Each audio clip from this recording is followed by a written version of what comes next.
Imagine entire communities swallowed by floodwaters, homes reduced to rubble, and families forced to flee for safety. This is the grim reality for hundreds of Alaskans right now, as the state grapples with the aftermath of a devastating typhoon-fueled flood. But here's where it gets even more heartbreaking. These aren't just numbers on a page. They're lives upended, memories washed away, and a future filled with uncertainty.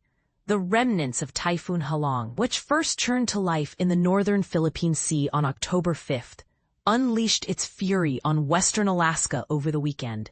By Monday, the storm had swept across the state's west coast, dumping an astonishing over 6 feet of water in some areas. Coastal flooding wasn't the only threat. Wind gusts reaching 50 to 100 miles per hour battered 49 communities, leaving a trail of destruction in their wake. Remote coastal towns bore the brunt of the storm's wrath, with places like Kipnuk, Alaska, a mere 500 miles from Anchorage, facing unimaginable devastation. Michelle Torres, the outreach branch chief for the state of Alaska, emphasized the ongoing crisis. This is still a very fluid situation. We're actively evacuating hundreds of people from affected towns. As of Thursday, the Alaska National Guard had evacuated 264 people, adding to the 211 rescued the day before. Jeremy Zidek from the Alaska Division of Homeland Security and Emergency Management warns that evacuations will continue for days as hundreds more remain stranded. Local agencies and private charters are working tirelessly to reach those in need. The human toll is already staggering. At least one person has lost their life, and 2 others remain missing. While officials aren't currently concerned about additional missing persons, the emotional and physical scars left by this disaster will linger long after the waters recede. Photos from the Alaska National Guard paint a poignant picture. Around 300 displaced individuals seeking refuge in a C-17 aircraft, their lives temporarily suspended in the air.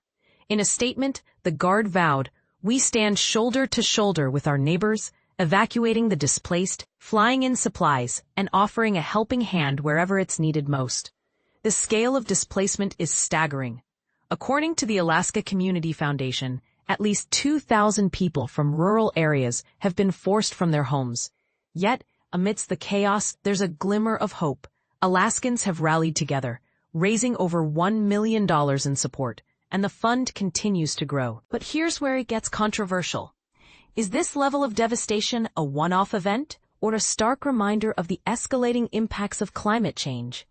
Alaska is no stranger to extreme weather, but the frequency and intensity of such events are raising eyebrows. Just last year, in 2023, a glacier lake outburst on the Mendenhall Glacier caused severe flooding, destroying homes and accelerating decades' worth of erosion in a single weekend. Homeland Security Secretary Kristi Noem highlighted the U.S. Coast Guard's efforts, noting they've rescued 38 people and evacuated 28 others from temporary shelters.